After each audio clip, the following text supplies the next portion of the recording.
Bonjour tout le monde. Alors, ce matin, je suis dans le petit champ à côté de chez moi parce qu'il y avait déjà un emplacement pour ça et je suis en train de brûler ça.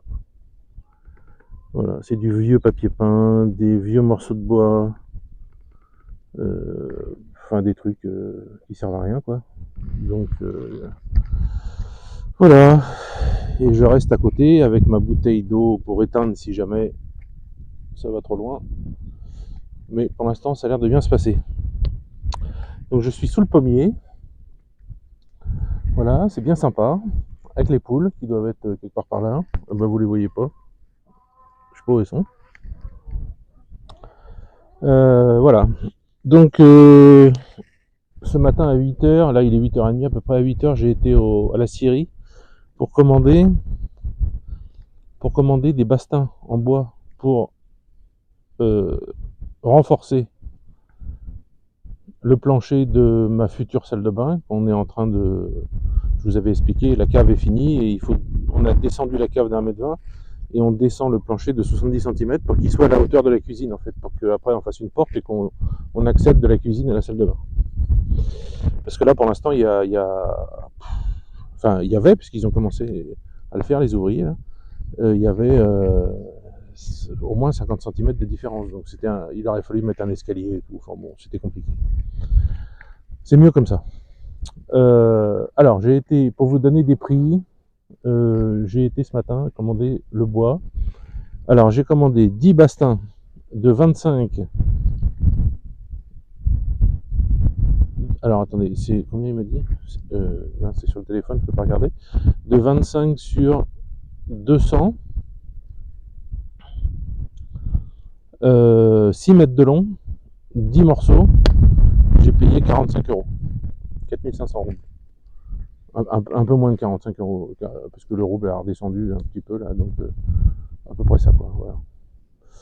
Donc c'est pas très cher quoi. Et puis le directeur du Pilarama il fait toujours un petit prix, donc ça aurait dû être 50, j'ai payé 45, voilà. Donc vous voyez, c'est pas excessif.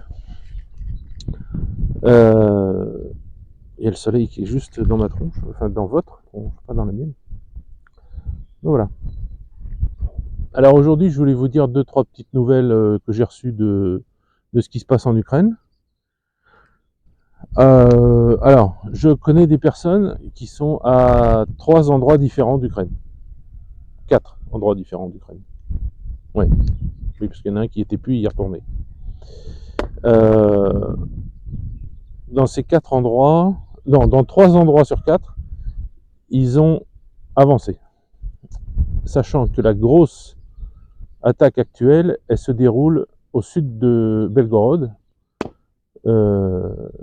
Alors pourquoi ça a été décidé là-bas? Parce que, et ça a été décidé en grand secret, parce que ça a été la grosse surprise en fait. Ils ont réussi à bouger, les Russes ont réussi à bouger leurs troupes sans qu'il y ait d'alerte satellite américaine aux Ukrainiens, sans qu'ils aient pu emmener des renforts. Enfin bon, voilà.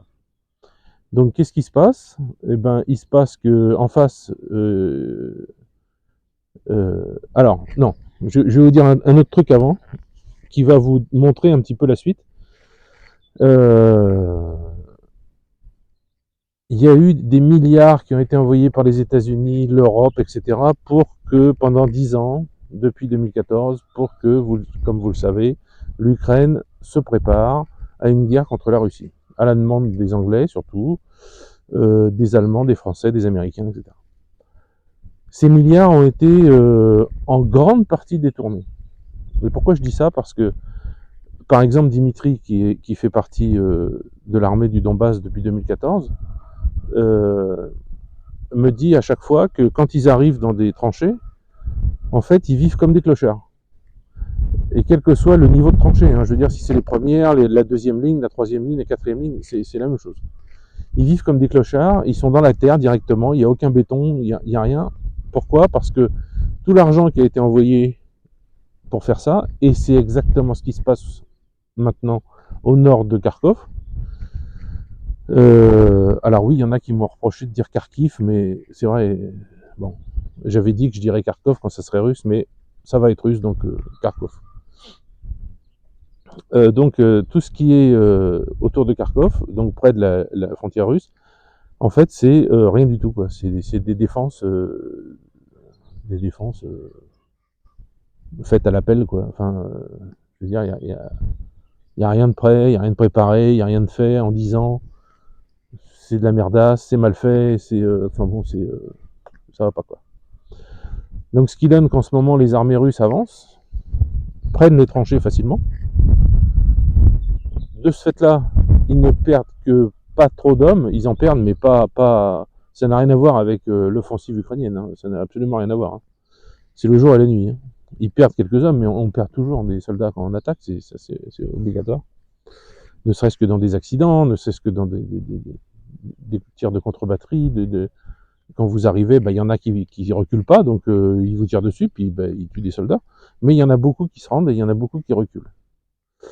Alors je le répète, parce que je l'ai déjà dit ça, dans ceux qui se rendent, la première chose qu'ils demandent, ils prient les soldats russes, mais à genoux, hein.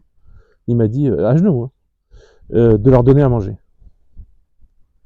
De ne pas les tuer et de leur donner à manger. Alors il dit, comment ça, pas vous tuer, mais on va pas vous tuer. Ben oui, mais on nous a dit que vous alliez nous tuer si... Exactement la même chose qui a été dit aux soldats allemands sur les plages du débarquement pour quand les Américains arriveraient. On leur avait dit, quand les Américains vont arriver, vous avez intérêt à bien défendre la côte parce qu'ils feront aucun prisonnier, ils vous tueront tous. Et ben c'est exactement la même chose qu'on leur a dit. Voilà.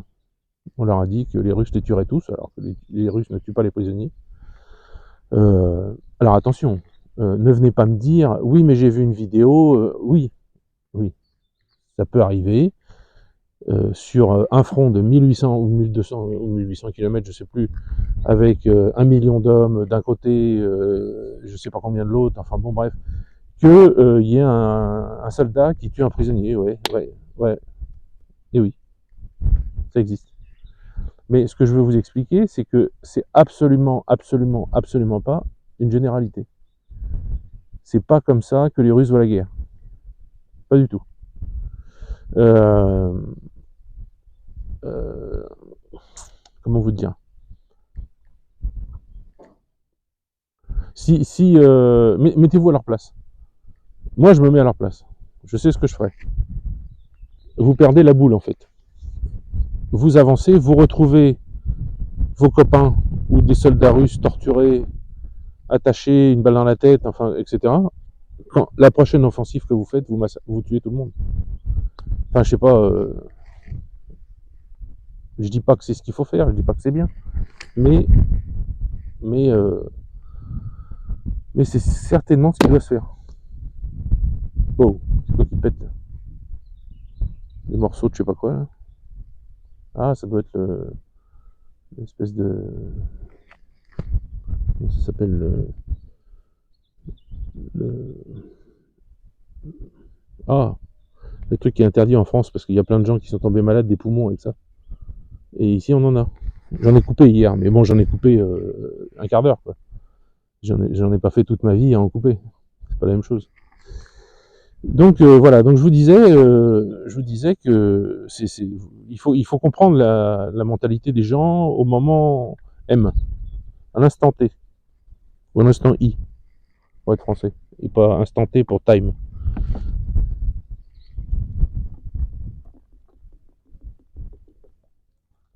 Alors je bois parce que, figurez-vous, je me suis levé toutes les 2 heures cette nuit pour boire.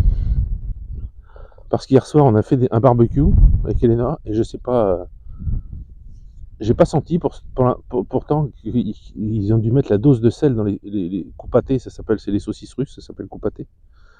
Ils ont dû mettre la dose de sel, et j'ai bu toute la nuit en fait. Et là, ça continue à, vous savez. Donc voilà, donc alors tout ça pour en arriver à quoi? À dire qu'ils avancent. Alors, les mauvaises langues pourraient dire qu'ils avancent doucement, qu'ils avancent. On pourrait éventuellement dire qu'ils rentrent comme dans du beurre en Ukraine et puis c'est facile. Mais c'est pas du tout la stratégie qui a été choisie par les généraux russes. Parce que c'est pas Poutine qui décide. Poutine, il a fait qu'une seule chose, c'est au début, il a dit aux généraux russes, vous faites comme vous voulez, je veux pas beaucoup de pertes. C'est tout ce que je veux. qu'effectivement, il y a beaucoup moins de pertes russes que ukrainiennes, ça c'est sûr. C'est 10 fois moins presque. Ah, en plein. Ah, et Pipipi, tiens, qui est là. Regardez comme il a grandi.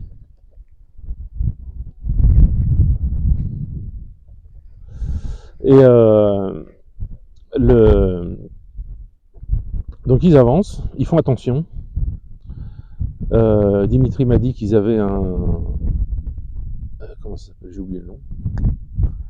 Un lanceur de roquettes thermobarique, vous savez, quand ça explose, en fait, ça brûle, et ça brûle tout l'oxygène autour. Donc ce qui fait que les soldats qui sont là, ils n'ont plus d'oxygène, quoi. Donc ça dure le temps que ça dure, et puis si vous êtes en fin d'expiration, ben, en fait vous ne pouvez pas respirer, vous mourrez presque, vous tombez KO. Et si vous avez eu le temps de retenir votre respiration, ben, et ben ça va pas, quoi. Vous n'êtes pas bien, parce qu'à la fin il n'y a plus d'air. Et le manque d'air dure une bonne minute, quoi. Donc bon, c'est une arme, c'est quand même bien foutu. Enfin, il y en a qui vont me tuer si je dis ça. C'est bien foutu. Je parle du côté technique, hein. Je parle pas du côté. On va pas être là pour encenser la guerre, pour encenser tout ça. Non, évidemment, c'est pas bien. Mais comme ils le disent en Russie, vu comment c'est en face, vu comment ils mentent, vu comment ils font tout, vu comment ils s'approchent de la Russie de plus en plus en mentant, tout ça, en mettant des missiles nucléaires de plus en plus près, etc. Bah, les Russes, il faut bien qu'ils se préparent. Enfin, et puis, quand ils disent qu'ils se préparent, ils le font pas à moitié, quoi. Ils font des armes, vous avez pu voir, hein, la technologie des armes russes est bien supérieure à la technologie des armes européennes, ou même américaines. Hein. Les missiles supersoniques. Oh la vache.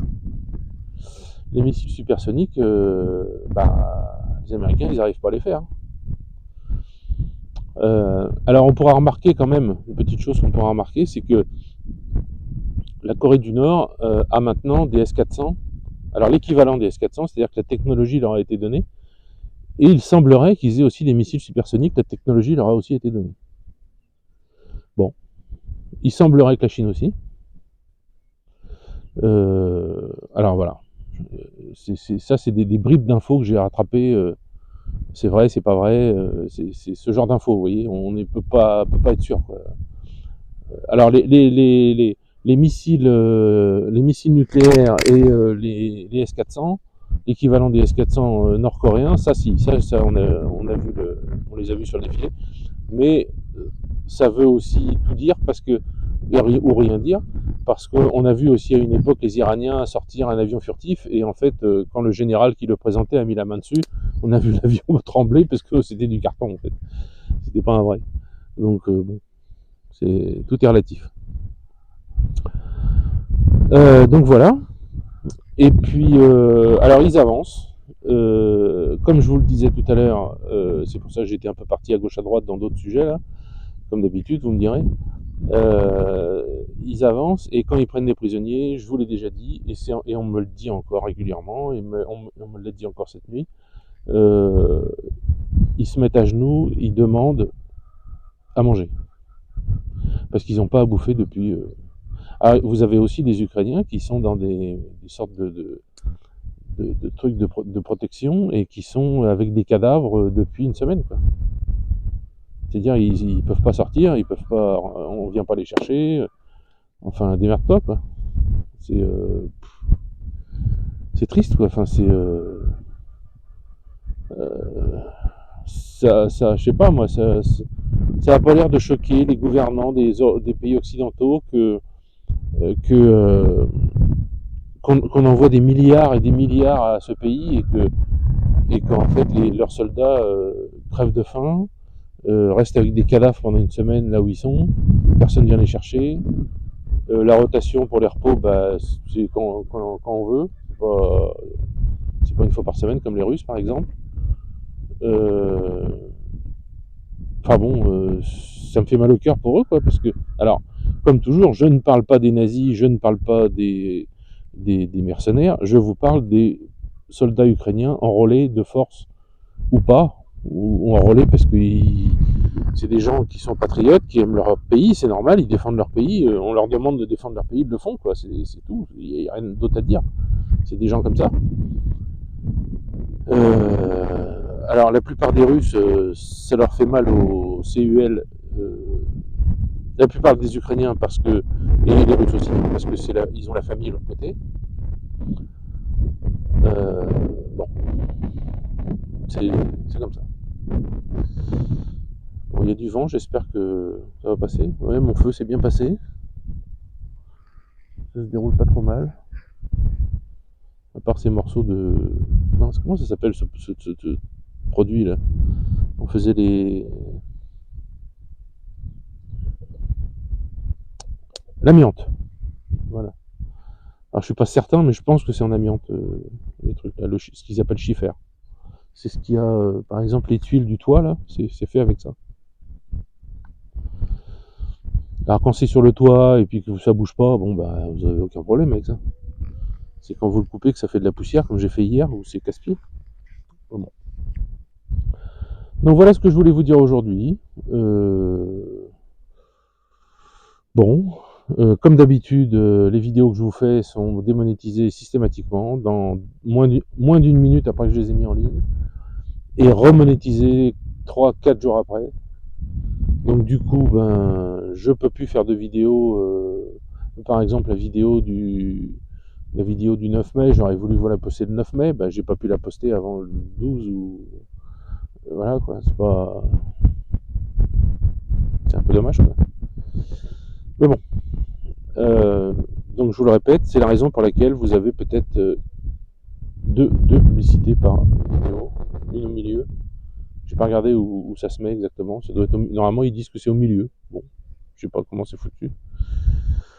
Au final, j'ai bien l'impression que le système YouTube c'est pas si parfait que ça. C'est même loin d'être parfait. Surtout leur algorithme qui est à l'ouest, qui est complètement à l'ouest, qui comprend rien de ce qu'il voit, de ce qu'il dit. Enfin, c'est bon, c'est comme ça.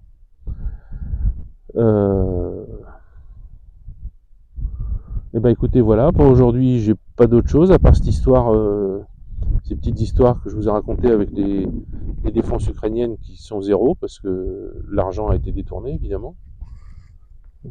Euh,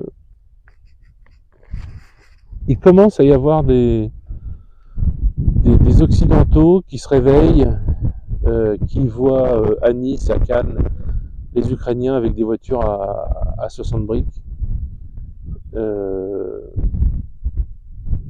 qui sont dans les nightclubs privés super chers, habillés à la dernière mode, avec du pognon plein les poches. Enfin bon, bah ouais, ce pognon c'est le vôtre quoi. C'est les sous de vos impôts. Voilà.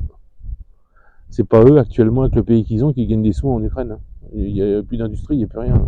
À part les poulets, là, il y a 1 milliard de poulets dans les batteries, puis qu'ils essayent de vous les vendre, là, de vous les mettre sous le nez. Et le pire, c'est qu'il y a des gens qui les achètent, c'est ça le pire. Mais d'un autre sens, on arrive à comprendre les gens, parce que je sais pas combien que ça coûte, je vais peut-être dire une bêtise, mais un poulet à 5 euros qui vient d'Ukraine, ou un poulet bon français à 15 euros, et ben les gens qui ont des petits salaires ou qui ont du mal en ce moment avec le prix de l'électricité, du gaz et tout ça, ben ils achètent celui à 5 euros. C'est normal. C'est normal.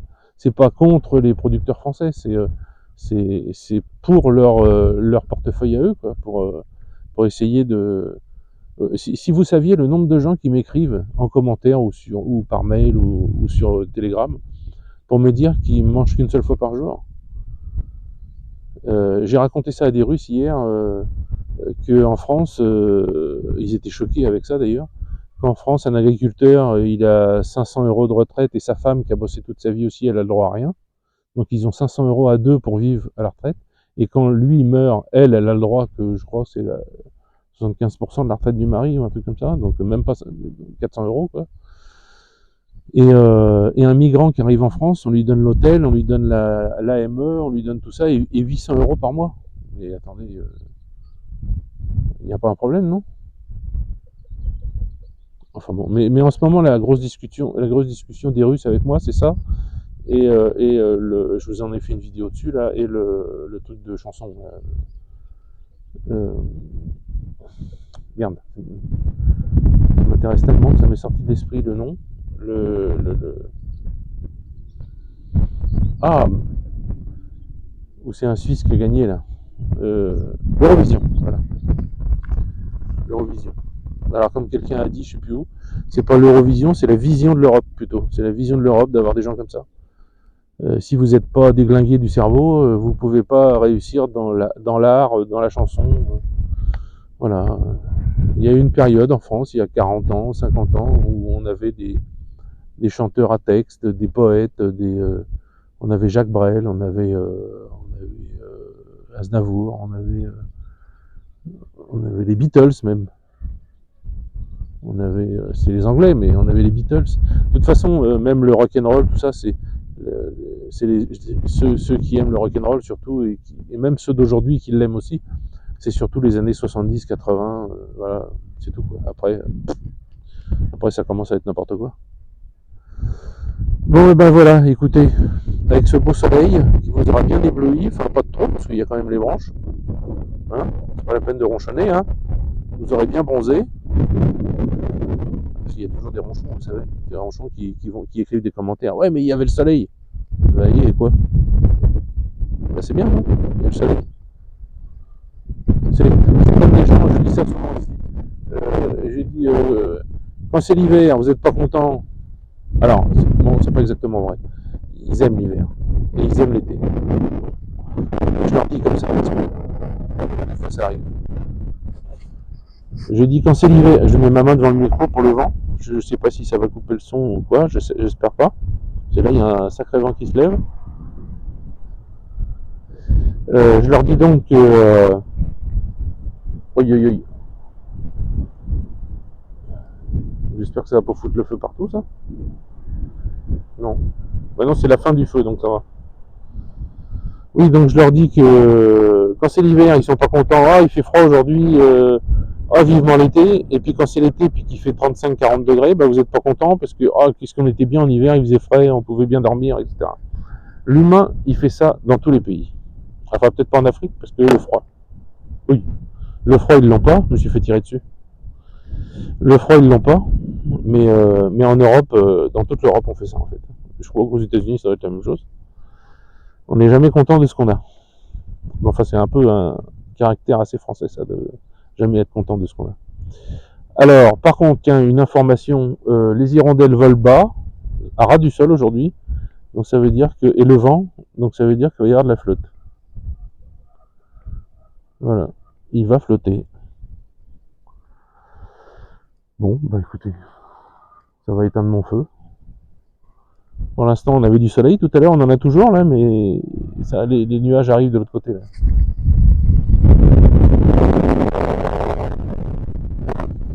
Bon, allez, je vous laisse parce que s'il n'y a pas de son, ou si ça coupe ou je sais pas quoi, c'est pas terrible. Allez, arrivez d'air chaud.